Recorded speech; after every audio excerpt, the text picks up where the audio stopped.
दोस्तों, मुंबई अंडरवर्ल्ड की कहानी सीरीज में आपका एक बार फिर से स्वागत है। आज की कहानी भी पिछली कहानी के जैसे ही रोमांचक होने वाली है। दोस्तों, अंडरवर्ल्ड की दुनिया के हमने कितने ही किस्से आपको सुना दिए हैं, आज का किस्सा भी वैसा ही कुछ है। ये किस्सा है दाऊद इब्राहिम के उस दौर का जब वह मुंबई में रहकर ही स्मगलिंग कर रहा था। किस तरह से वह एक कस्टम ऑफिसर को अपने बुने हुए जाल में फंसाया और फिर अपनी ओर से तैयार की गई एक लड़की से उसकी शादी तक करवा दी।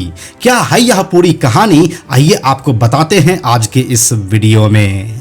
हेलो एंड नमस्कार, मेरा नाम है प्रशांत और आप देख रहे हैं बेजोड़जोड़ा.com का यूट्यूब चैनल।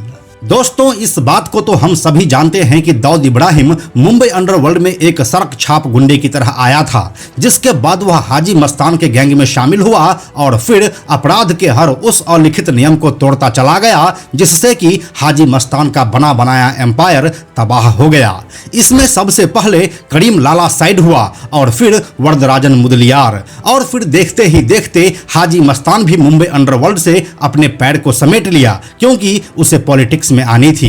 यहां से अब दाऊद इब्राहिम अपने बड़े भाई साबिर इब्राहिम के साथ मुंबई की सड़कों को लाल करने लगा था। इस दौर में मुंबई शहर पर वही राज कर सकता था जिसका समंदर के ऊपर बादशाहत बनी हुई थी। हाजी मस्तान अभी अभी समंदर के ऊपर से अपना हाथ उठाया था और अब यह रास्ता पूरी तरह से दाऊद के लिए खाली हो गया था। लेकिन हाजी मस्तान जिस शांति के साथ कस्टम ऑफिसर को मिलाकर रखे हुआ था, वैसी कामयाबी दाऊद को हाथ नहीं लग रही थी। उसके द्वारा स्मगल किए गए हर दूसरे खेप को कस्टम वाले पकड़ लेते थे, जिससे कि उसे फायदा से ज्यादा नुकसान होने लगा था। धीरे धीरे दाऊद इब्राहिम इस बात को समझ चुका था कि मुंबई पुलिस को काबू कर पाना आसान है, लेकिन कस्टम वालों के लिए कुछ अलग सोचना होगा। दाऊद के इसी अलग सोच का नतीजा निकला हनी ट्रैप का गेम, जो आगे चलकर कस्टम ऑफिसर्स की मुसीबत बनकर सामने आया। दाऊद पहले तो कस्टम ऑफिसर्स को महंगे गिफ्ट देता रहा, जिसमें महंगी घड़ियों से लेकर ज्वेलरी और गाड़ियां तक शामिल होती थी। लेकिन इससे हुआ यह कि छोटे मोटे ऑफिसर्स ही सेट हो पाए। वो बड़े ऑफिसर्स जिनके इशारे पर पूरा डॉक यार्ड चलता था, वह अभी भी दाऊद की पहुंच से दूर ही था, और यही वजह थी जो दाऊद अपने स्मगलिंग में भरपूर डिमांड के बाद भी सप्लाई नहीं दे पा रहा था। इसी के बाद अब दाऊद उन बड़े कस्टम ऑफिसर्स को रिझाने के लिए लड़कियों का इस्तेमाल करने लगा। वह कस्टम के अधिकारियों तक रिश्वत पहुंचाने के लिए एक लड़की का इस्तेमाल करता। उस लड़की तक दाऊद के लोग कैश पहुंचाते और बाद में वह लड़की कस्टम अधिकारियों तक रिश्वत लेकर जाती।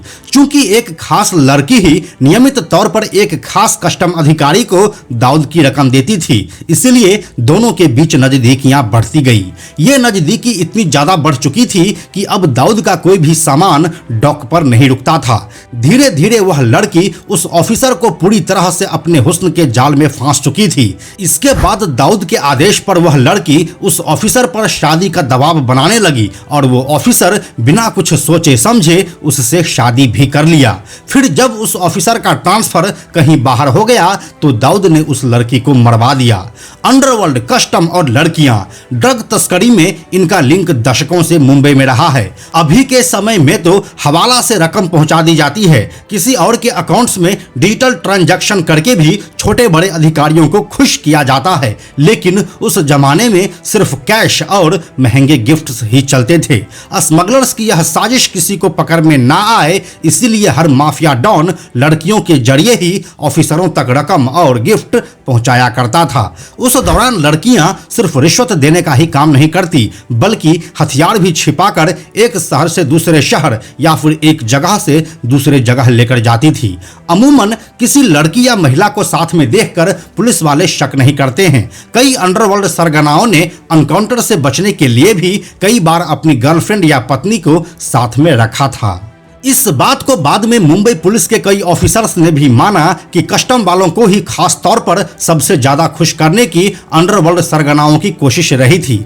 इसके पीछे की एक खास वजह यह रही है कि उन दिनों गोल्ड और सिल्वर मुंबई में सबसे ज्यादा स्मगल किया जाता था, जो कि समुद्री रास्तों से आता था। इस काम के लिए कस्टम वालों को भरपूर रिश्वत मिल जाता था और अंडरवर्ल्ड माफियाओं का काम भी आसानी से हो जाता था। लेकिन बाद में फिर ऐसा हुआ कि अंडरवर्ल्ड ने जिस रास्ते से गोल्ड और सिल्वर मंगाया था, उसी रास्ते से हथियार और आरडीएक्स मंगाना भी शुरू कर दिया। इसका सबसे बड़ा उदाहरण साल 1993 का मुंबई ब्लास्ट रहा है। इस ब्लास्ट के साजिशकर्ताओं में से एक टाइगर मेमन के खिलाफ खुद कस्टम विभाग ने कोफे पोसा का डिटेंशन ऑर्डर निकाला था, लेकिन उसे कभी पकड़ा नहीं जा सका। इसकी वजह यह थी कि कस्टम वालों ने कभी इस बारे में सोचा ही नहीं था कि जिस स्मगलर से वह रिश्वत ले रहे हैं वह मुंबई को दहलाने का काम भी कर सकता है। और फिर इसके बाद जो भी कुछ हुआ वह इतिहास में दर्ज है। तो यही थी इस मामले की पूरी कहानी। इसके बारे में आप क्या सोचते हैं हमें कमेंट में लिखकर जरूर बताइए। हम जल्दी मिलते हैं आपसे एक नए कहानी के साथ। यह वीडियो अगर आपको पसंद आया तो इसे लाइक और शेयर जरूर करें। आने वाले वीडियोस के लिए बेजोड़ जोड़ा को सब्सक्राइब करके बेल आइकन को टच करना ना भूलें। Thank you so much.